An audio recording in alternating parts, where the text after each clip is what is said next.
Gravação iniciada. Boa noite a todos. Estamos aqui iniciando o nosso 11º episódio do AdCrim Podcast. É o podcast voltado à advocacia criminal, aos estudantes de direito, pessoas que têm interesse em aprender um pouco mais sobre a advocacia. O nosso convidado de hoje é um convidado muito especial, uma pessoa que tem, segundo informações do Pedrinho Galhardo, aproximadamente 50 anos de carreira. Para mim, e creio que para o doutor Isaac também, uma referência na advocacia criminal, principalmente se tratando de tribunal do júri, e uma referência, creio que, para toda a região aqui, pela forma como lida com a justiça, pela forma como atua, forma correta, forma honesta e combativa, e técnica também, doutor Paulo Galhardo. Doutor Isaac, boa noite também. Passo a palavra para você, doutor Isaac. Boa noite, doutor João, doutor Paulo. Realmente, o que você falou mesmo, é uma honra ter o doutor Paulo aqui no podcast, juntamente aqui com os aprendizes, né, de advogado. Enfim, eu tenho um grande respeito aí pelo doutor Paulo, por toda a sua história, sua carreira, e eu gosto de valorizar muito a história, né, da pessoa, valorizar os grandes advogados aí do júri, pessoas que foram inspiração para os jovens advogados. Dr. Paulo também já advogou para minha família, uma pessoa de confiança aí, né? Pessoal lá de Pirarema, ali na região de Ourinhos, Marília, enfim, toda a região, estado, até nível nacional mesmo, né? Então é uma honra, né, de coração que eu estou te falando. Fico muito honrado e feliz. Doutor Paulo, então seja bem-vindo. Gostaria que, nesse primeiro momento, o doutor fizesse uma apresentação, né, para quem for nos assistir, saber o nível de quem a gente está conversando. Então, a palavra é do senhor, doutor. Boa noite, João Desiderato, meu amigo advogado, brilhante advogado da comarca de Marília. O Isaac Manzano, além de um advogado também dedicado, trabalhador, pronto ao chamamento, como ele mesmo sempre coloca nas suas mídias sociais, que é meu amigo há grande tempo, conheço a família dele. E é uma satisfação muito grande poder falar com vocês. De qualquer maneira, a gente vai transferir para os nossos assistentes, né, as pessoas que estão nos assistindo, alguma coisa do Tribunal do Júri. Mas, primeiramente, eu gostaria de dizer a vocês que realmente eu sou formado há 50 anos, já sou jubilado da OAB, há alguns tempos, já não pago nem anuidade. Olha que beleza. A melhor parte. Anuidade, né? Já pagou muito já, né? Eu acho que quando eu estou com 75 anos, fiz 70, eu acho que eu passei a não pagar mais anuidade da OAB. Eu cumpri a idade e o tempo de advocacia, né? E eu tenho um escritório há cerca de 48 anos em Palmital, porque eu me formei em São Paulo, né? E quando eu me formei, eu era estagiário do Banco Itaú e pelo Banco Itaú eu fiz estágio na própria UAB e me tornei advogado. E eu sabia que era uma carreira boa. No banco você faz carreira realmente, entendeu? Como advogado, você pode chegar até diretor de um departamento jurídico do banco, né? Mas eu sentia que me faltava um carimbo no diploma. Eu queria o carimbo do júri. Na minha humilde concepção, o advogado, para se ver plenamente realizado, ele deve trabalhar no tribunal do júri. Isso é uma concepção minha, não quer dizer que seja a regra, que seja de todos, mas era um pensamento meu. E por isso eu peguei as minhas coisas e voltei para a minha cidade, porque eu tinha ido só para estudar em São Paulo. Naquela época não tinha a facilidade de tantas faculdades de direito, enfim, a coisa era mais difícil, né? E eu voltei, me instalei e tenho a impressão que fiquei uns 2, 3 anos advogando em Palmital e logo depois eu já fiz o meu primeiro júri, né? Então, acho que há cerca de 45 anos ou mais eu trabalho no Tribunal do Júri. Sempre na defesa daqueles que se encontram na situação de ter praticado ou tentado praticar sítio, e raríssimas vezes eu o fiz como advogado de acusação. 2, 3 vezes na minha vida, 4 vezes, né? Eu não me recordo, mas é coisa muito mínima.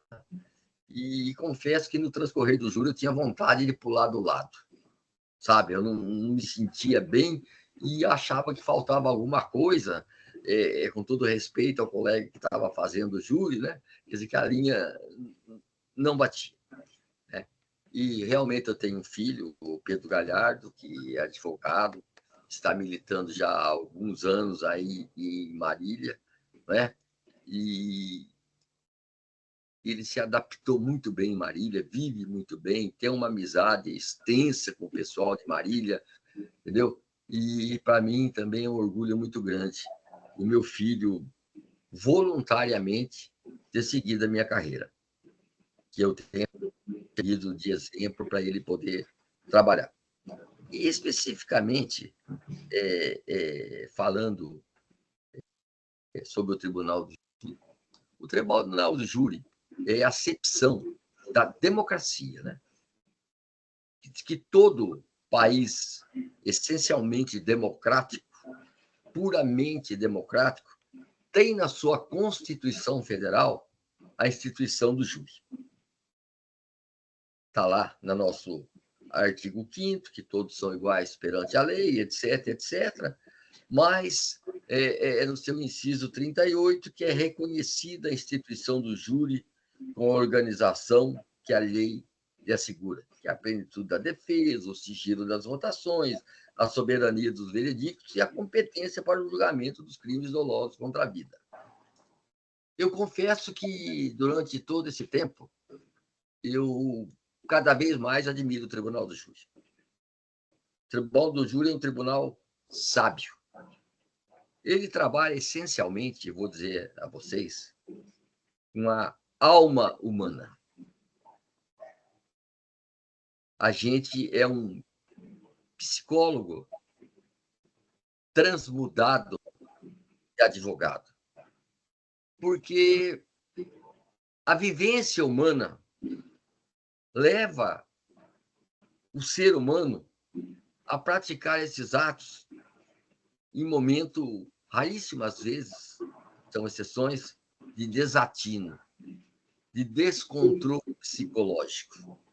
Eu digo para vocês que eu já fiz júri de pai que matou filho, de filho que matou pai, de mãe que matou filho, de filho que matou mãe, de marido que matou mulher, de mulher que matou marido, de irmão que matou irmã e irmã, irmã e irmã que matou irmão. Então, é uma coisa assim extremamente vinculada à natureza humana, ao ser humano, como um animal da espécie, tida como racional. Mas, através do júri, nós podemos ver que a raça humana, essa raça nossa, é a que apresenta maiores circunstâncias que demonstram que o homem pode ser o pior do ser humano, na verdade. Mas ele faz no momento de loucura, de completo devaneio, né? Ele chega, se pensar bem, um filho matar o pai matar um filho, entendeu? Um irmão matar a irmã. Rapaz, eu tenho um irmão que matou uma irmã por causa de um bife na mesa do almoço. Meu Deus Eu do tenho um céu. irmão que matou outro irmão por causa da briga de um burro. Nossa. Então, o móvel do crime, o que ele mostra? Ele mostra a fragilidade do ser humano. Que o ser humano pensa que é tudo, mas, na verdade, o ser humano pensa que ele não é nada. Porque, nesse momento, o instinto animal, e o pior instinto animal, fala mais forte que ele. É. Pai que mata filho por vingar da mãe. O que a pessoa tem que ver com isso? Não é verdade? E são sempre crimes dessa natureza. Eu, graças a Deus, não tive oportunidade ainda de trabalhar em homicídios de crime de extermínio. Esse do matar por matar, do matar porque é acerto de contas, do matar por causa de uma facção. Não. Eu tive a felicidade, eu digo assim, é a que me dá uma tranquilidade humana de trabalhar nesses casos. Entendeu? Como diz o John Locke, né? O homem é o lobo do homem. É uma direita. E o Russell fala, o John Locke fala, o homem é bom, a sociedade que o corrompe. Não importa se o homem é o lobo do homem, se é o meio atuando em cima do homem, entendeu? Ou se o homem nasce bom e a sociedade que vai corrompê-lo. O que interessa é que nós vivemos nesse mioma humano, né? Esse mioma humano. É uma coisa absurda, é uma coisa desagregadora, é uma coisa que acaba com família, que acaba com união, que acaba com amigos, que acaba com tudo isso. Mas o Tribunal do Júri é uma realidade. E talvez por causa dessa particularidade, quem vai julgá-lo não é um técnico, não é um operador do direito. Quem vai julgá-lo são 7 cidadãos tais quais, iguais a ele. Né? E o nosso tribunal tem a nossa peculiaridade. O americano tem a peculiaridade dele, por exemplo, são 12 jurados, os 12 têm que chegar a uma decisão unânime, senão eles ficam debatendo um dia, 10 dias, 20 dias, 30 dias, até que todo mundo consiga um veredicto, é culpado ou é inocente, né, do crime que é acusado, e nós, basta um voto a mais para condenar uma pessoa e reconhecê-la se ela é culpada ou inocente. Obviamente, o júri começa, como todos os processos penais começam. Ela começa com um boletim de ocorrência, da notícia criminal que chega geralmente através dos policiais que atenderam a ocorrência ao delegado de polícia. Ele baixa uma portaria, ele manda instaurar um inquérito, não é verdade? E daí para frente começa como se fosse o processo normal. Passa por todas as fases.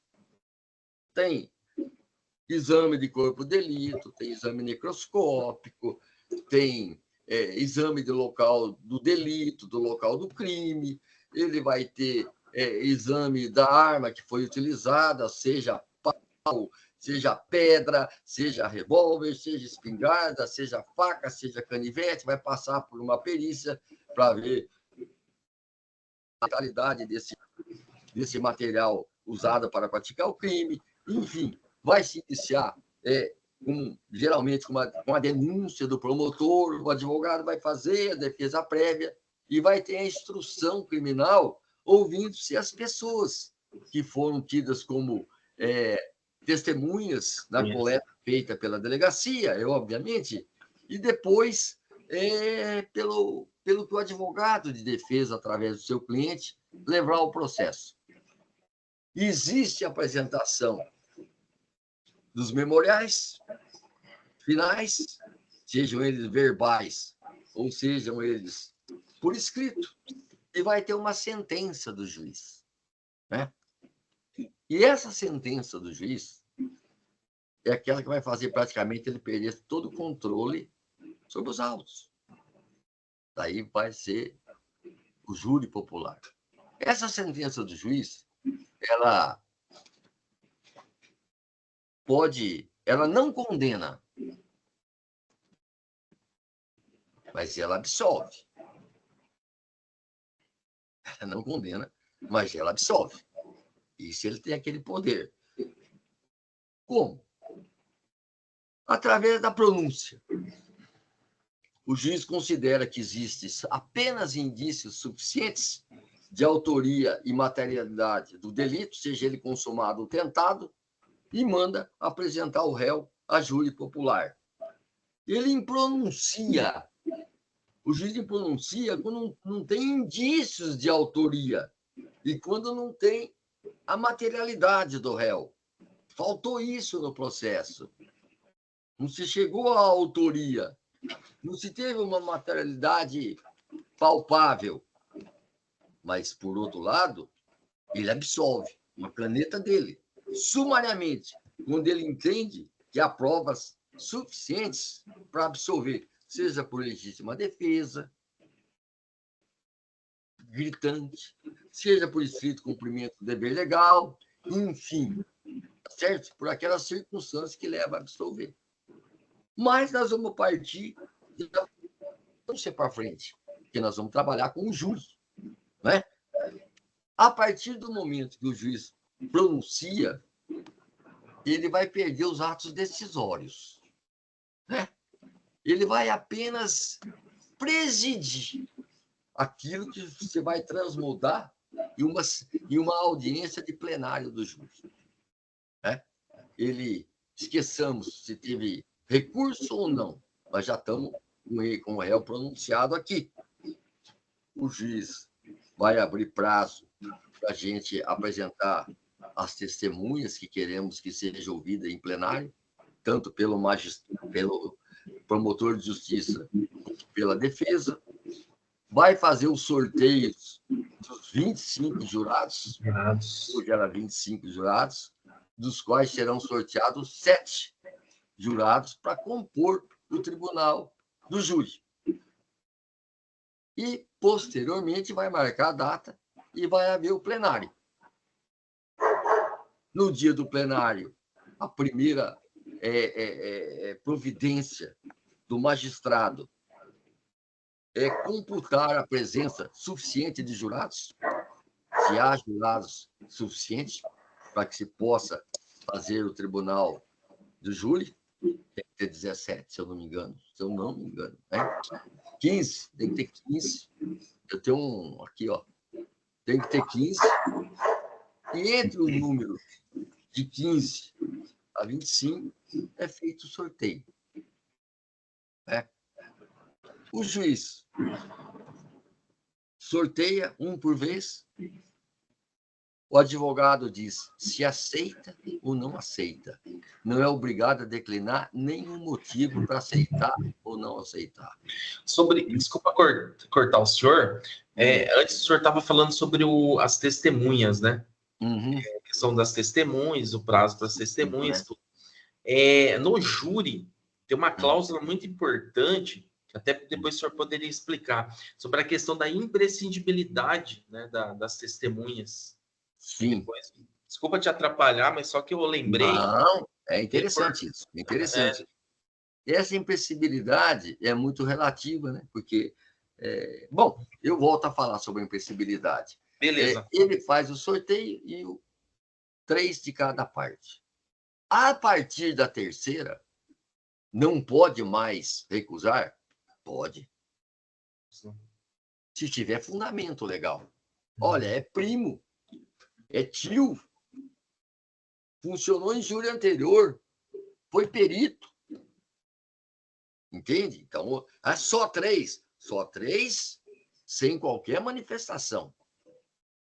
A partir da 4 em diante, fundamentando com aqueles impedimentos que nós temos conhecimento, que por isso não pode participar do tribunal do júri. Tá certo? Então, isso aí é típico do júri. Até eu tive um júri, o último júri que eu tive, um júri que eu demorei 17 anos para fazer. Nossa! consegui levar 17 anos. E a juíza sorteou primeiro, o senhor aceita? Aceito. Virou para o promotor, ele chamou o jurado. O senhor aceita trabalhar com nós? Fiquei meio assim. Espera aí. Vamos dizer que houve uma falha. O senhor gostaria de trabalhar com nós, né? Como é que ele falou? O senhor gostaria de trabalhar? Tem interesse? O senhor tem interesse em trabalhar com nós no júri? Quando foi o segundo, o senhor aceita? Aceita.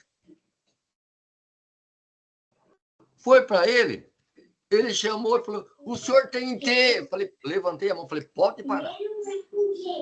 Não tem conversa entre promotor e jurado, entre advogado e jurado, excelência. Ele tem simplesmente que dizer sim ou não. Não existe amiguinho no tribunal do júri. A juíza foi obrigada a advertir, falou, doutor, realmente não pode. Realmente não pode fazer isso. Porque senão vira uma coisa de compadre, né? Um ato tão solene, tá certo? Já, cara. É igual um que eu fui que eu não sei se o senhor concorda comigo, mas esse negócio de vem cá, meus jurados. O promotor falou para os jurados. Vem aqui, meus jurados. Meus jurados, exatamente. Eu já vou encrencar de uma maneira total, sabe? Porque eu sou assim. O direito substantivo, ele é maleável. Ele é maleável. Você pode dar interpretações as mais diversas, as mais variadas. E onde está o direito substantivo? No Código Penal, no Código Civil, no Código Tributário. Agora, eu acho que o direito processual, seja ele penal, civil, administrativo, ele não pode sofrer interpretações e variações. Ele é rígido. Que a forma como vai ser conduzido o caso. Ele não interpreta, não, mas eu acho que esse silêncio entre os jurados é relativo, eles podem falar sobre o almoço de ontem. Não, não pode. Não tem interpretação. Não, é não no processo penal. Sim, é sim. Certo? Então, chega-se aos debates, né? Sim. Serão ouvidas as testemunhas, será feito o interrogatório do réu e vai se passar para os debates, obviamente. Os debates, 1h30 para a acusação, 1h30 para a defesa, né, no júri comum. E depois, se o juiz abrir a réplica, como ele deve abrir, o promotor pode fazer a réplica ou não. Se ele fizer a réplica, o advogado pode fazer a tréplica ou não. Eu já acho uma fragilidade aí. Eu acho que se o promotor não quisesse fazer a réplica, eu tinha o direito de fazer a réplica. Porque ele faz uma acusação como ele quer fazer, tipo conto de fadas, contando isso, contando aquilo, contando outro, e eu sou obrigado a colocar tudo que eu tenho que falar naquela 1h30. Ele não. Ele fala tendo mais 1 hora, com certeza, para falar, se ele quiser. Não dá para ficar guardando argumentos, né? Então, nós já saímos em desvantagem no júri. Não adianta dizer que nós temos vantagem. Quem tem vantagem é o Ministério Público. Com certeza. Ele fala 1h30 e fala, bom, depois eu venho com tudo. Ainda posso. Você não. Você tem que falar a sua 1h30, tudo. E depois ele tem 1 hora para vir continuar falando, continuar acusando, explorando o que você falou. Não é verdade? Ele leva vantagem. O júri não é a plena defesa, mas a acusação, para mim, é mais plena. Porque ele escuta a defesa e ele vê se ele quer chafurdar nela ou não. Para acusação sempre é melhor, né? Sinceramente, eu nunca vi ninguém abordar esse tema.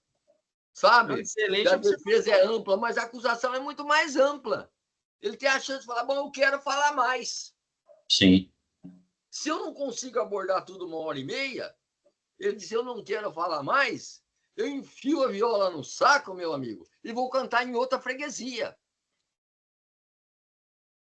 A experiência nos leva a ver isso, a analisar. Eu não vi nenhum escritor abordar, seja ele penalista ou processualista penal. Tem não.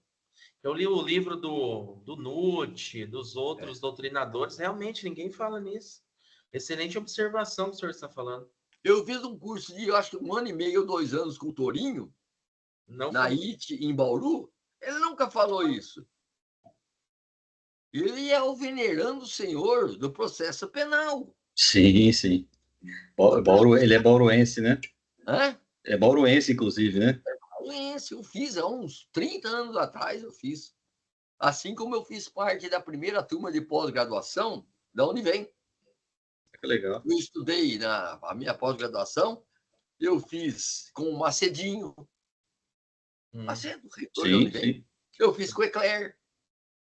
Eu fiz com o Dr. Clóvis. Eu fiz com o Fabião, que o filho dele, aconteceu alguma coisa com o filho dele esses dias aí, morreu? Ou é candidato, alguma coisa aí, o filho do Fábio. Fábio Monteiro Gouveia, né? Fábio, Dr. Fábio. O filho dele tem o nome. Não estou sabendo.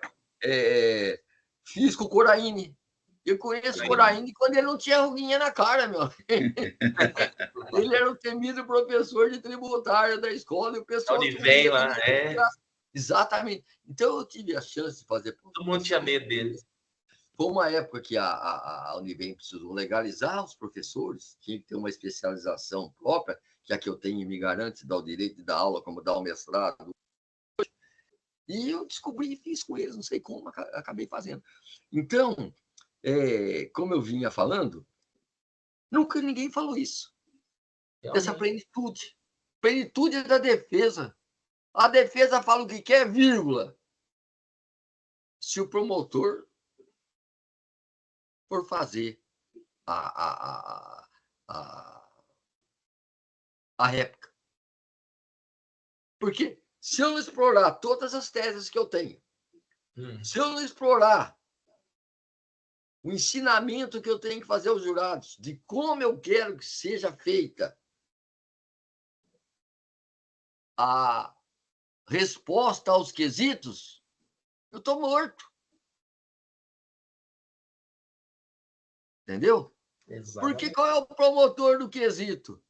Autoria e materialidade.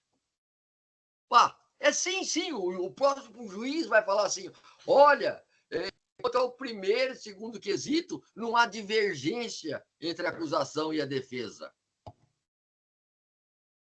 Você entendeu? Exatamente. Sim. Os dois concordam que houve homicídio, fulano morreu e foi ciclano que matou. E o promotor tem lá no fundo apenas 2, mais difícil, 3 quesitos sobre a qualificadora. Enquanto no meio ali, eu tenho que me matar pela negativa de autoria, eu tenho que me matar pela homicídio privilegiado, dar uma aula de homicídio privilegiado, entendeu? Eu tenho que me matar por uma desclassificação, enfim, tudo aquilo que... Então, o júri, aparentemente, é ampla defesa, mas é uma ampla defesa suada, judiada, machucada, não é? O júri é uma instituição tão séria, que eu costumo dizer assim, o Supremo Tribunal de Justiça não tem competência para mudar a decisão de um júri. Veja só, o Todo-Poderoso, o que, segundo dizem hoje, faz e desfaz, se nós não temos entendimento, nós acompanhamos pelo menos o que dizem, vamos dizer assim, lavando a mão, tá certo? Mas o júri não mexe. O júri ele não mexe. Porque se você absolver a pessoa por legítima defesa no primeiro jurado, vamos chegar lá em cima. O Tribunal de Justiça entende que não é contrário, que é contrário à prova dos, não é contrário à prova dos autos. Mantém a decisão de primeira instância. Se o MT recorre ao STJ, o STJ diz, não, mantém. Se vai ao Supremo, ele fala, não, é contrário à prova dos autos, ele manda novo júri, mas ele não condena e não absolve. Exatamente. No segundo júri, se você absolve pelo mesmo fundamento, tá, tchau. Nem o Supremo pode modificar. Acabou a conversa. Acabou a conversa, entendeu? Então, é a instituição, é o tribunal mais forte do país, mais rígido. Você está entendendo? Tanto que ele confere ao jurado que realmente participa do júri uma série de privilégios que nós sabemos. Aquele que é jurado efetivo, ele é considerado juiz. Para o resto da vida, ele foi juiz. Ele não pode ser preso em cela comum. Ele tem que, tal e qual magistrado, promotor e advogado, ele tem que ficar guardando julgamento numa cela de estado maior. Entendeu? Tem tudo isso. Sim. Ele goza de isenção, ele goza de presunção de idoneidade pública. Ele não precisa apresentar. Ele apresentou um atestado que ele serviu no júri, ninguém vai pedir um atestado de boa conduta para ele ou um atestado de idoneidade. Num concurso, empatado com alguém, ele passa na frente. E por aí é fora. Entendeu? Então, por isso que o júri é o que é. Forte, coeso, sério, entendeu? Que tanto o promotor como o advogado vai dar a sua alma lá. Vai dar a sua alma. Porque você vai levar uma desvantagem ainda como advogado. O promotor e os júris estão sentados ali, ó. E você está no tablado, pisando o tablado como réu. E quem fala isso aí, você está entendendo? É o próprio Beccaria, que você fica lá embaixo. Você é o último reduto do réu. Entende? Então, tem situações do júri que você tem que se transformar num gigante. É da essência, não é que você é um gigante. Não. Você é um ser humano comum, mas você tem que se transformar num gigante. E o júri não tem modelo, não tem padrão. Você entendeu? Adianta você ler um processo que você vai para o tribunal do júri 5 vezes?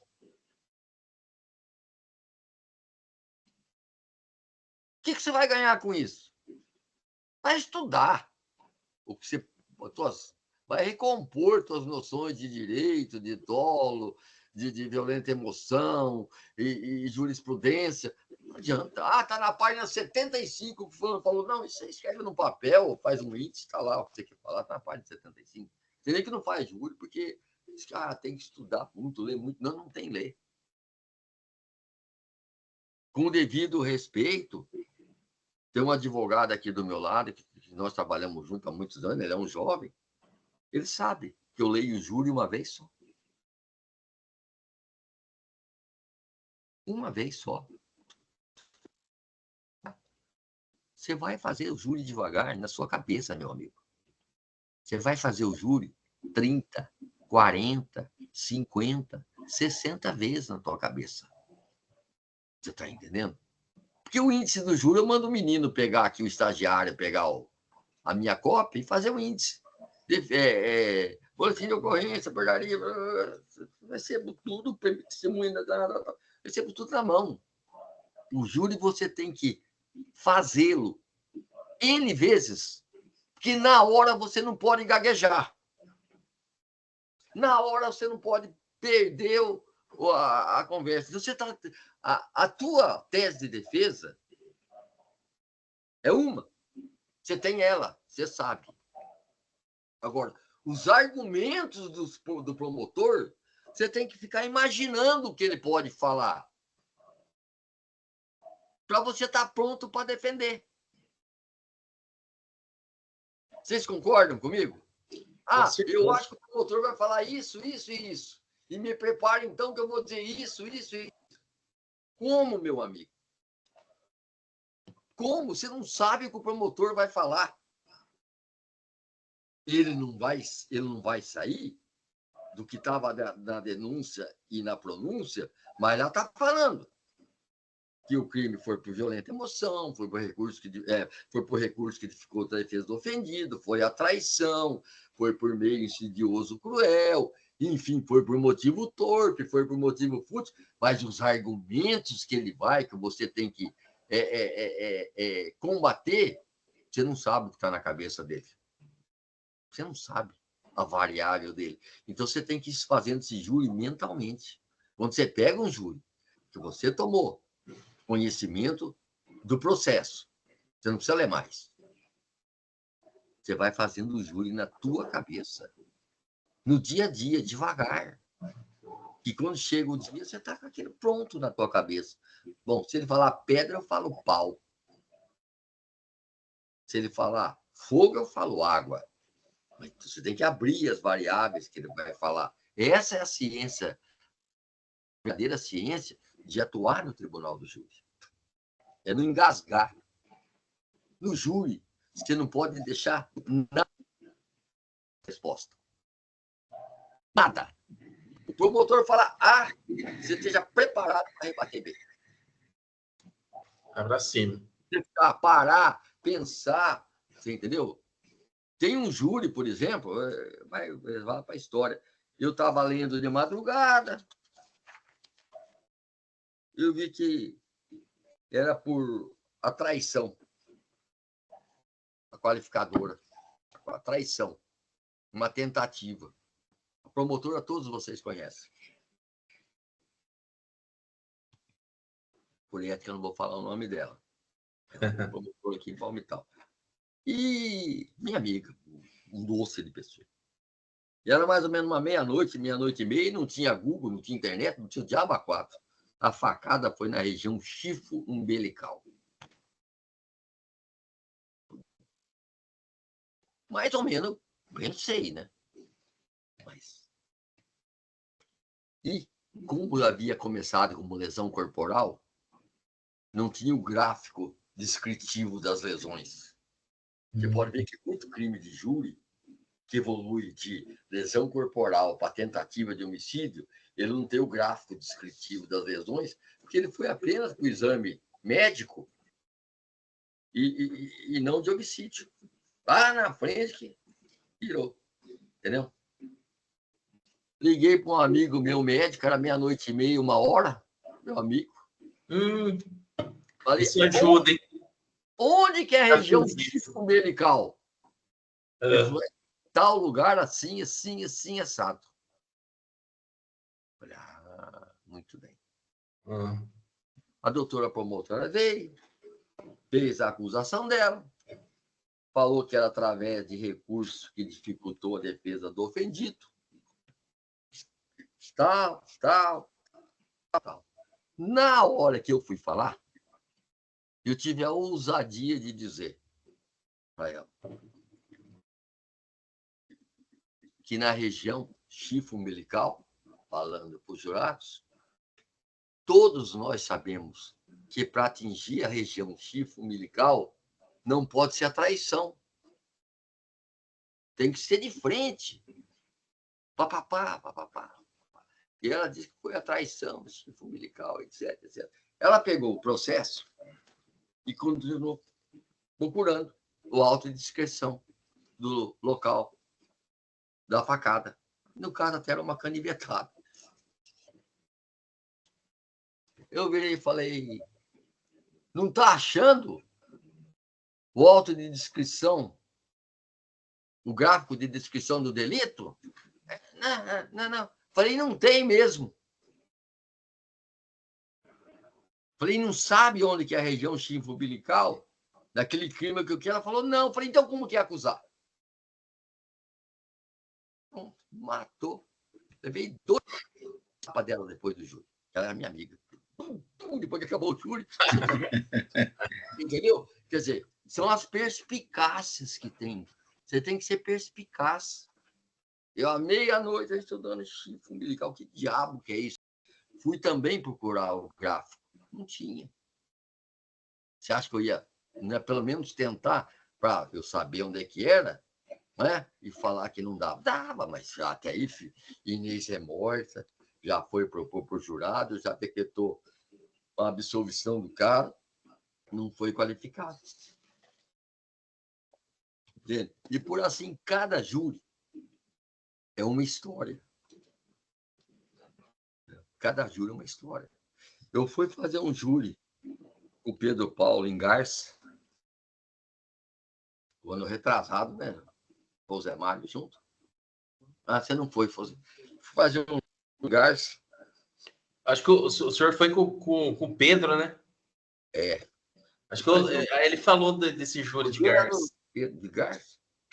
E Ele me falou do júri de Garça que vocês foram. no momento que o promotor falou, eu mudei a tese do júri inteirinha. Mas eu confio no Pedro. Eu mudei a tese do júri, assim, não 360 graus que você cai no mesmo lugar, 180, né? Como diz o outro. Falei, esquece. Alega isso, isso, isso e isso. Foi ali que nós ganhamos o júri. Tivemos que mudar na hora. Aquele júri que nós tínhamos levado não serviu para nada. Ele foi no gogó. É como se fosse uma mágica. Você tem que fazer a bolinha aparecer que estava nesta mão, você faz aparecer nesta aqui. Entendeu? Até o promotor é amigo dele, é amigo de vocês. Acho que é formado com o Pedro. É o Thiago? Eu não sei se Thiago, Gustavo, eu não sei. E eu briguei umas 3 Eu vezes. acho que é o Thiago. Ah. Eu briguei umas 3 vezes com ele. Briguei. Sozinho, né, gente? A gente acaba brigando sozinho. Aí, quando o Pedro foi falar, falou: olha, eu quero pedir desculpa pelo meu pai, porque eu avisei 3 ou 4 vezes para ele. O Thiago é meu amigo, não briga com o Thiago, mas não tem jeito, viu, Thiago? Não tem, Pedro, não tem problema. Entendeu? Eu sou muito passional no júri. E eu acho que tem que ser. Entendeu? Se você for lá dar aula de redação, meu amigo, você não vai mexer com o coração de quem está sentado lá. E você vê, você sente no corpo de jurado a reação dele. É no olho. É no meneio de cabeça. Entendeu? É no olhar para o teto. Você vai... Vou ter que trabalhar mais com esse, vou ter que trabalhar com aquele. E você procura ver o que está interessado e o que não está. É uma ciência.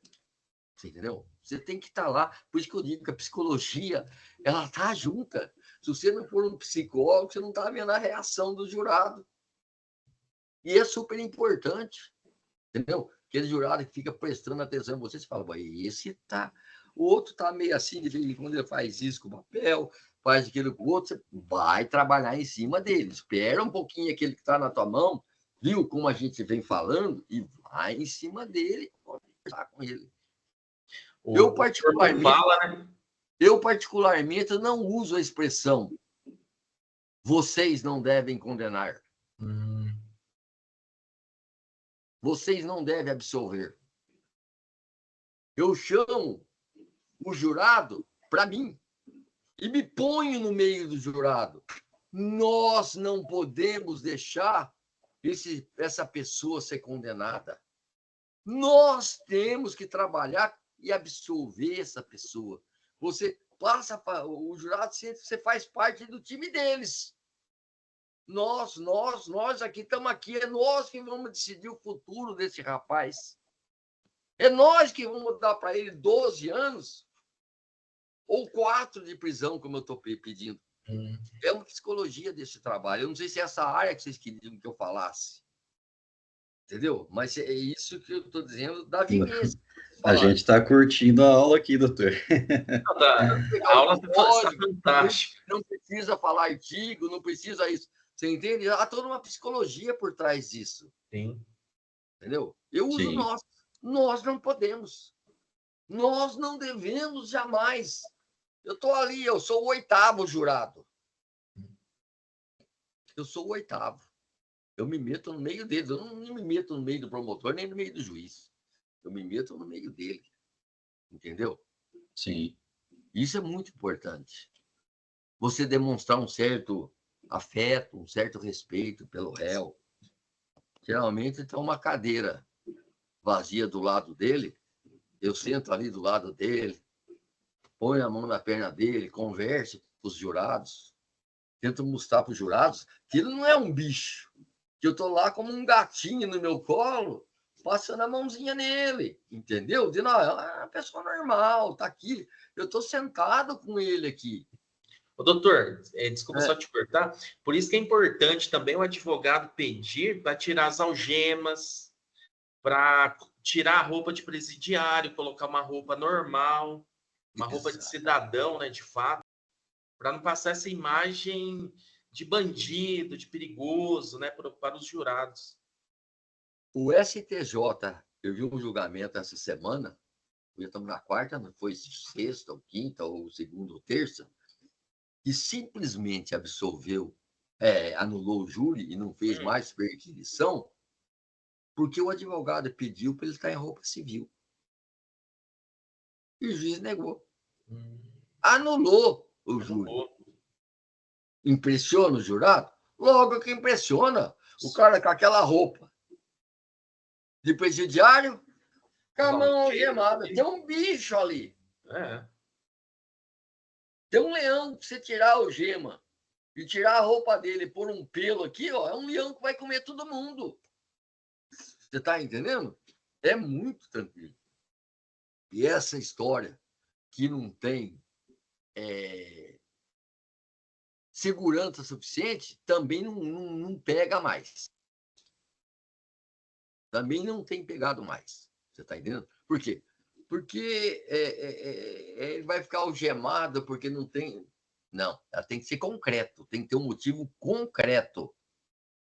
Ele veio brigando, ele não quis entrar, enfim, entendeu? Aquela história, não, eu não tenho mais segurança, não, é o perigo, não temos segurança aqui, o policiamento é pouco, dane-se ele que se tomasse as cautelas que aí ele incumbia, entendeu? Porque um homem, para ser condenado, diz a história do direito, a filosofia do direito, a sociologia do direito, tem que estar com as mãos livres. Um homem preso, amarrado, não pode ser sujeito de um julgamento, né?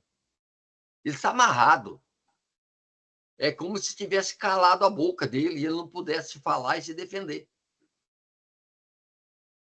Porque, inclusive, tem muita gente que fala mexendo com a mão. Eu, por exemplo, estou aqui me matando, mosquitinho não chega perto de mim. Quer dizer, é assim. Vocês estão me entendendo? É desse jeito. E precisamos tomar muito cuidado com a decisão dos jurados, aquela história que ela é soberana. A história que o júri é soberano. Eu fiz um júri uma vez, um colega de Palmital, muito conhecido, muito gabaritado, foi até diretor da Faculdade de Direito de Jacarezinho, fez um júri.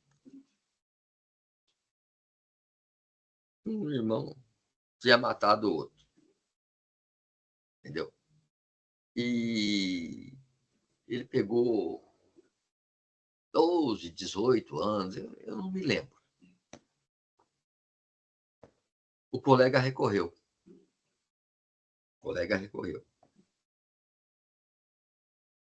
Por um fundamento.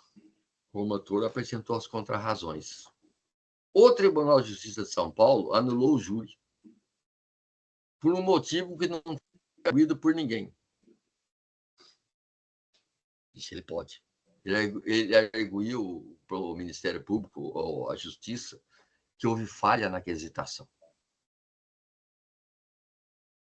Anulou. mandou soltar o sujeito, estava preso já há uns 5, 6 anos. Veio para cá. Novo júri. O Sérgio teve um problema muito sério de garganta. Tinha operado a garganta. E estava sem voz praticamente. Como até hoje ele fala, a voz dele é muito rouca. Você faz o júri para mim? Faço.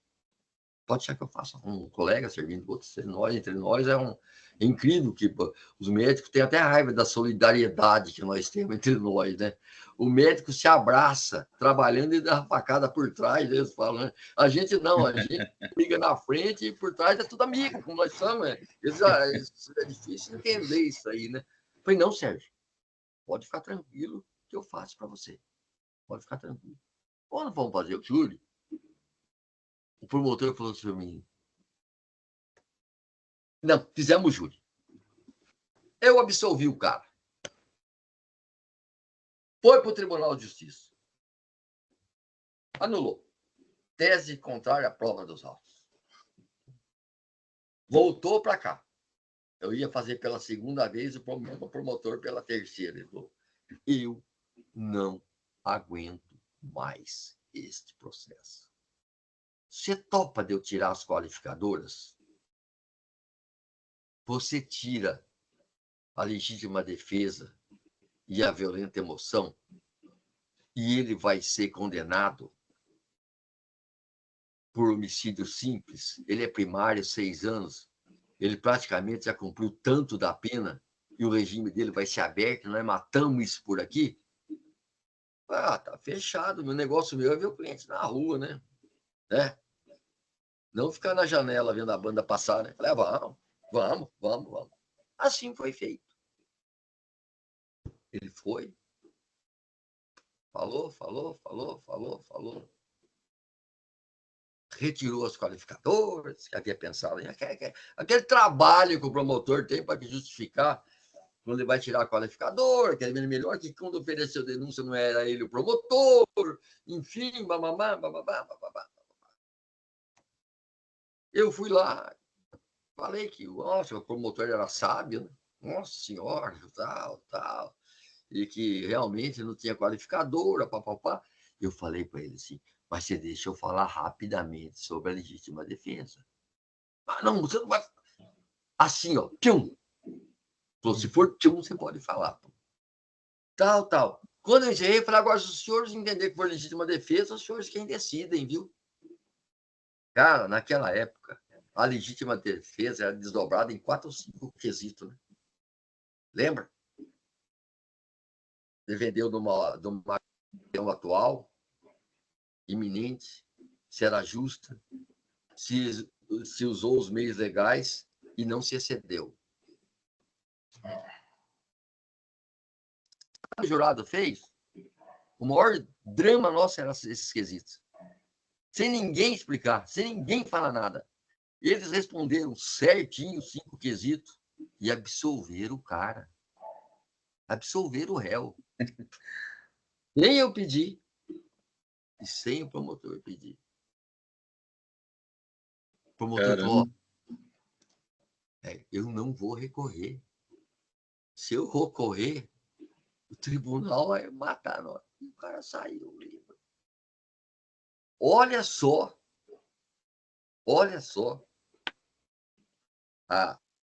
Que nós falamos dos jurados, né? Que eles são livres, que a decisão deles é válida sobre todos os aspectos, que é a independência do jurado. Eles que decidem. E, no caso, não foi nem o promotor, nem o advogado, foi eles. Eles entenderam. Entendeu? E absolveram o cara. Assistiram uma base como funciona isso aí. É uma caixinha de surpresa, né? Sim, realmente. Com certeza. Não sei se tem mais alguma coisa que vocês queiram perguntar, alguma variável. Se for começar a perguntar, a gente tem assunto aqui para a semana inteira, né, doutor? Quanto tempo nós estamos falando? Pode perguntar aí, doutor João. Depois eu vou voltar lá na questão da testemunha. Da impressibilidade. Isso, Vamos pode falar falar. dela já. É o seguinte, você arrola a testemunha com caráter de impreensibilidade. Isso. Certo? Acontece o seguinte, a daqui tudo bem, a da terra tudo bem, e a de fora? Se ela não vier, o juiz não pode fazer nada. A daqui tudo bem. O juiz suspende o júri. Aconteceu isso num júri que eu participei com o Pedrinho lá em Bauru. Era do médico, que o médico, ó, zarpou. Não foi. E daí? O que aconteceu? E daí realmente essa tese de imprescindibilidade, ó. Ele era de fora, o médico, não era? É. A imprescindibilidade, ela é relativa, né? Ótimo. Ela é, mas não é.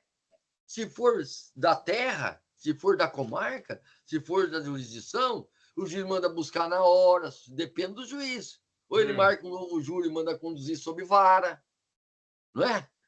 Agora, se é de fora... O cara não foi. O cara não vem. E o juiz... Doutor, eu tenho umas perguntas também para fazer. Mas o senhor tinha que diligenciar para colaborar.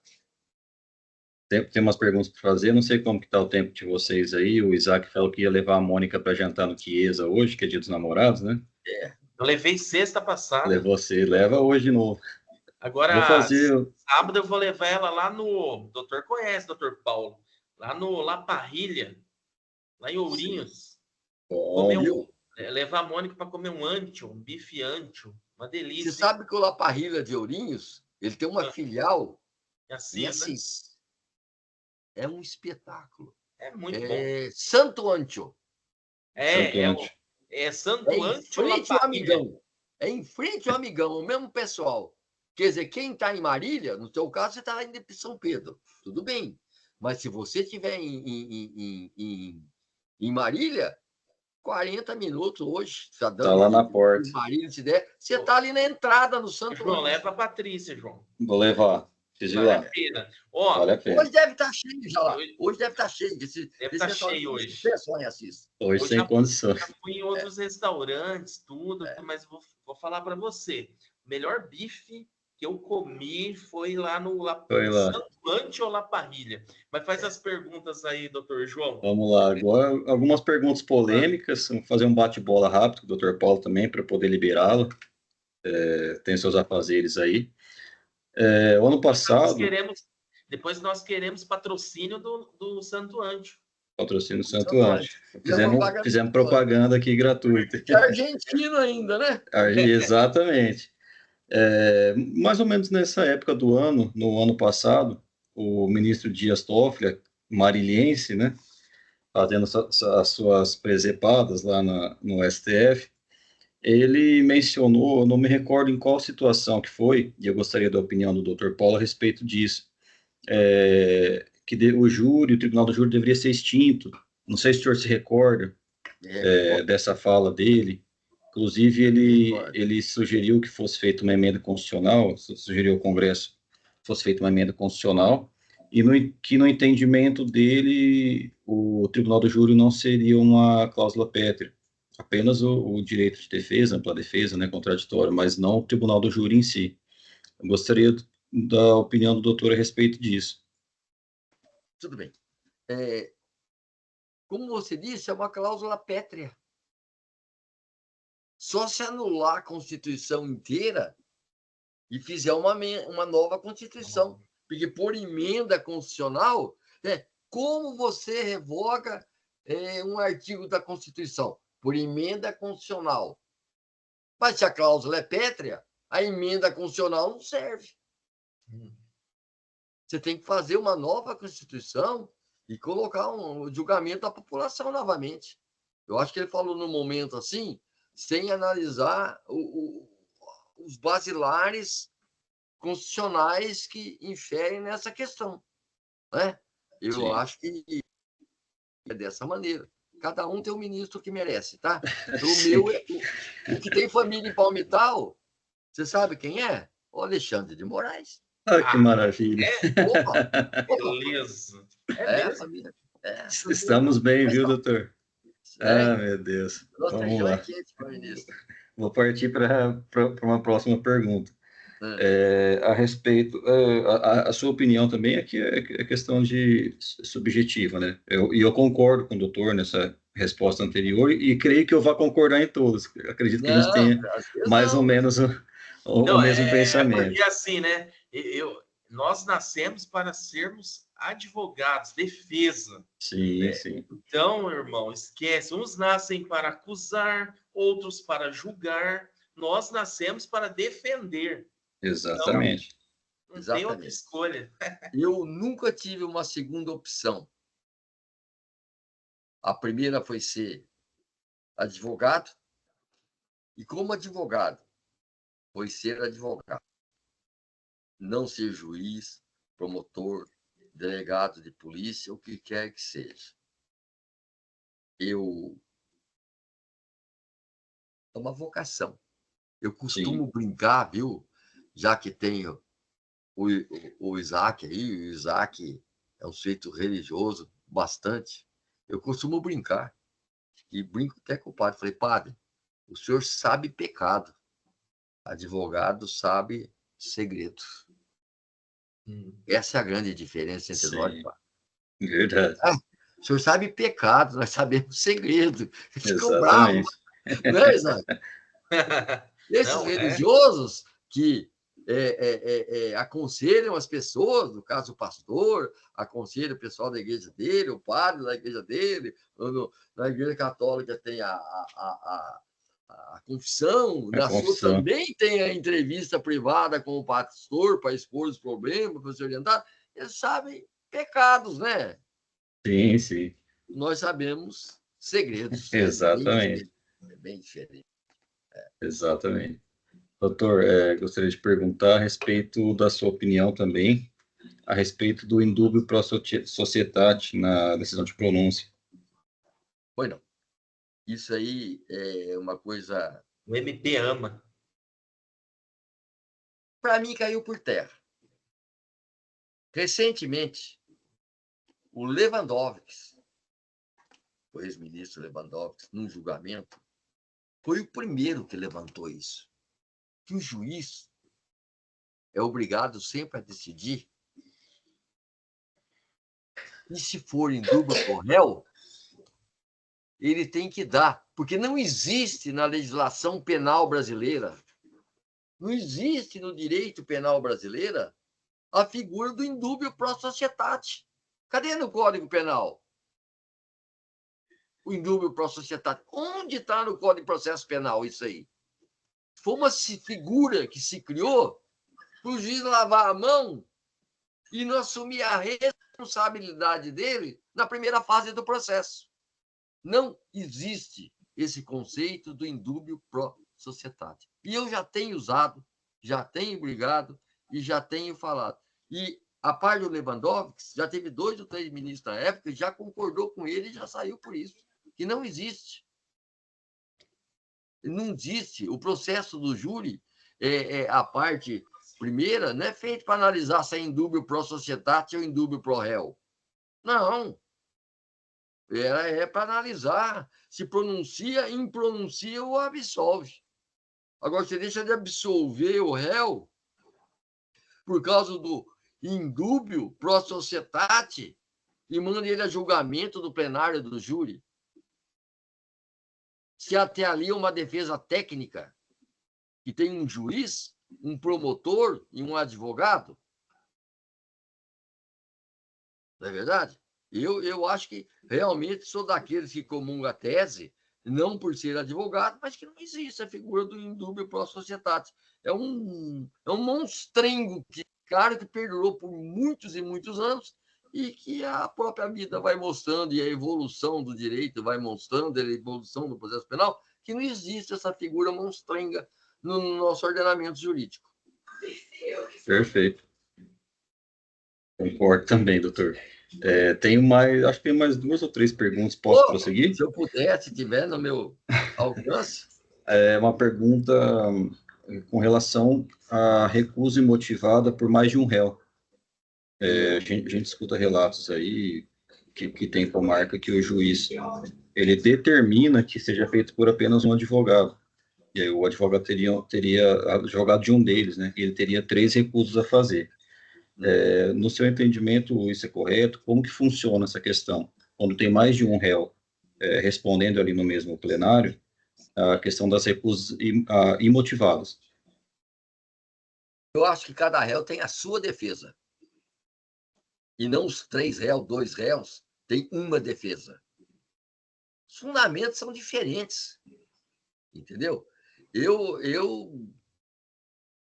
defendo de graça o outro, mas não fico defendendo os dois. Você entendeu? Eu sou um tanto briguento. Então, o senhor nomeia um outro para aquele lá, que eu vou renunciar aos 2 casos por íntimo ou por motivo que me dá. Porque eu acho que é contraditória a defesa e vou defender o outro aqui no meu escritório. Eu faço isso. É uma maneira de se começar a brigar, de começar a impor.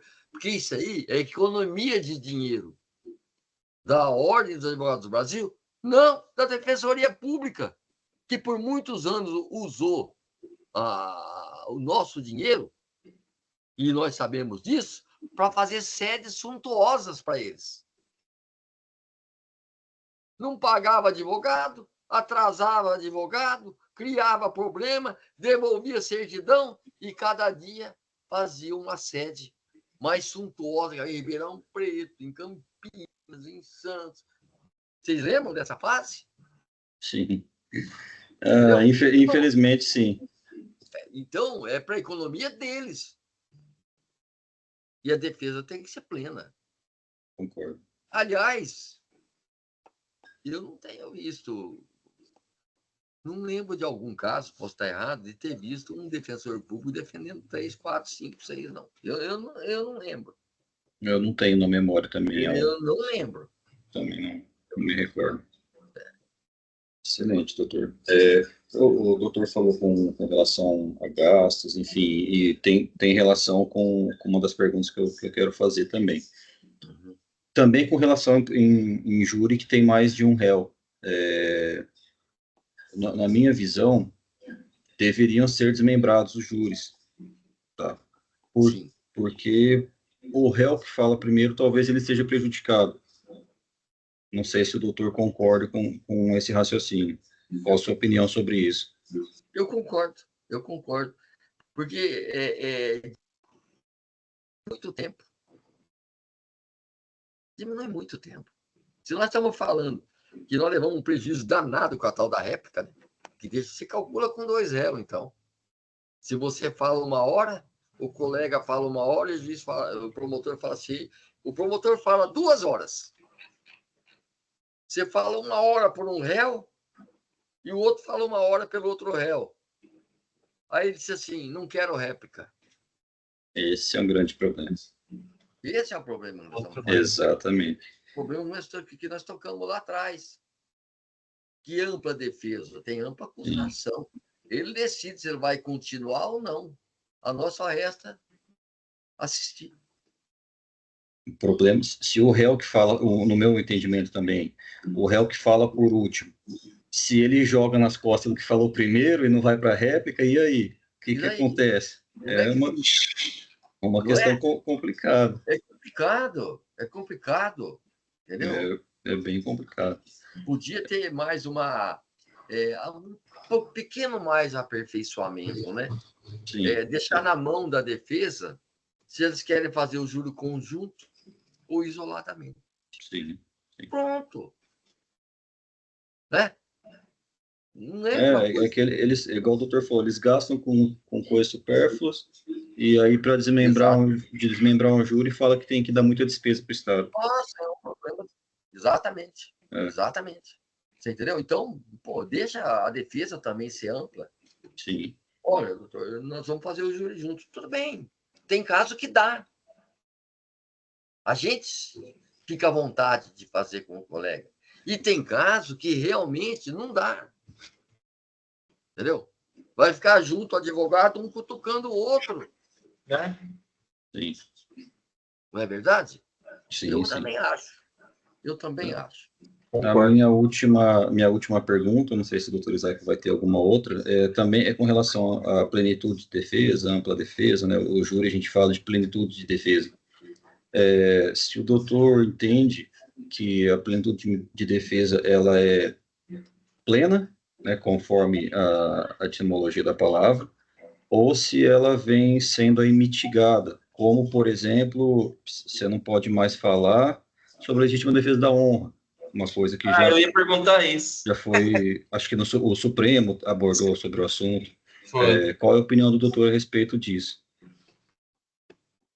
Bom, a legítima defesa da honra,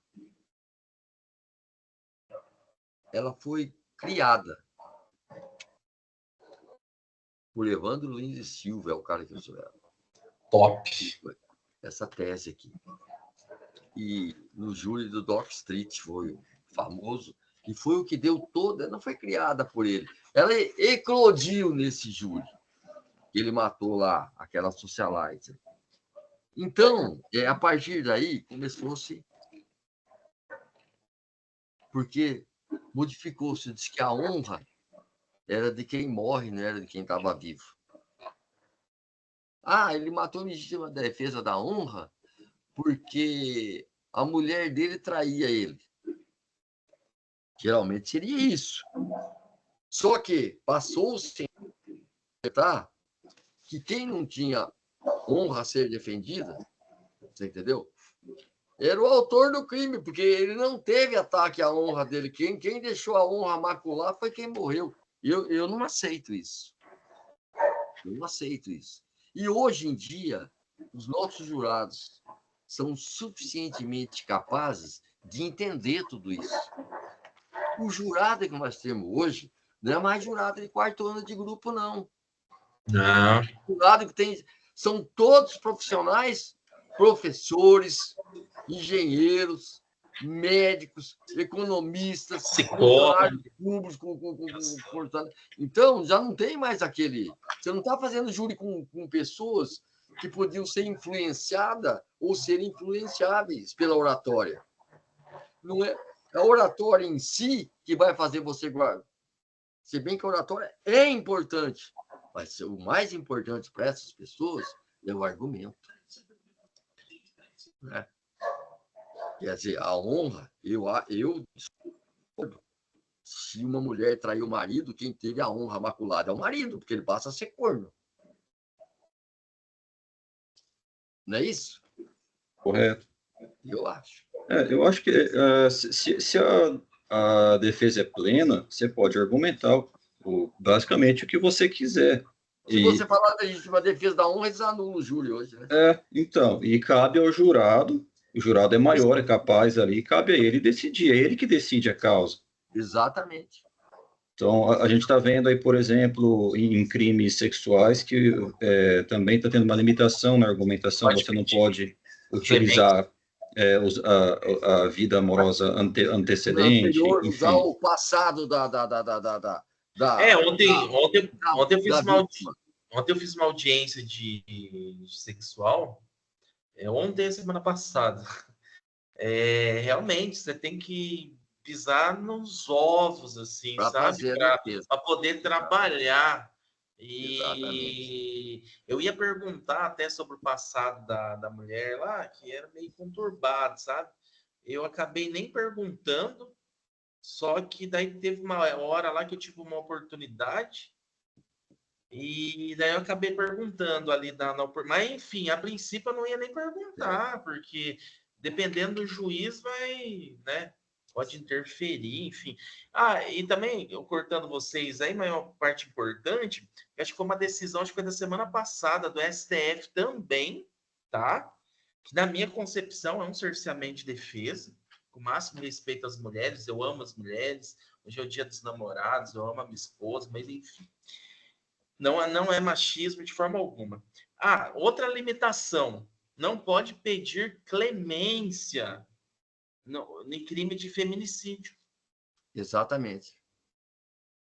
Quer dizer, eles fazem tudo para tosar a defesa. Por isso que eu digo que ampla é a acusação, meu amigo. Exatamente. Ampla é a acusação. Acusação não tem limitação, basicamente. Exatamente. Doutor, estamos aqui com 1h30, basicamente, de podcast. Para finalizar aqui, gostaria que o senhor dissesse para a gente, aí eu já libero todo mundo, o que o senhor falaria hoje de conselho para um estudante que quer militar no tribunal do júri e para um advogado início de carreira que gostaria de atuar nessa área? Conselho do senhor que tem 50 anos aí de experiência na área. Estudar muito. Estudar casos de júri. Ler livros sobre júris. Assistir bastante júri. Eu não tinha o que fazer em São Paulo, eu ia assistir júri, porque eu terminava a faculdade de manhã, eu ia assistir júri à tarde, era perto do primeiro e segundo tribunal do júri. E uma coisa, eu aprendi quando eu entrei como estagiário no banco, que eu ia lá e falava assim para o advogado, eu não tenho o que fazer agora. Ele falou, vai ler jurisprudência. Ler jurisprudência é estudar vendo historinhas. Então vai ler jurisprudência de júri, você vai estudar vendo historinha. Tá certo? Tá certo. Doutor, gostaria de agradecê-lo novamente, foi maravilhoso. A gente ficou aqui, eu e o Isaac, babando aqui na aula do doutor, uma satisfação muito grande recebê-lo aqui. Desejo uma boa noite, doutor Isaac. Eu vou só encerrar a gravação e aí eu libero vocês, só um minutinho, só para eu encerrar aqui. Obrigado. Um abraço para vocês todos. Obrigado. Doutor de prontidão já aceitou o convite.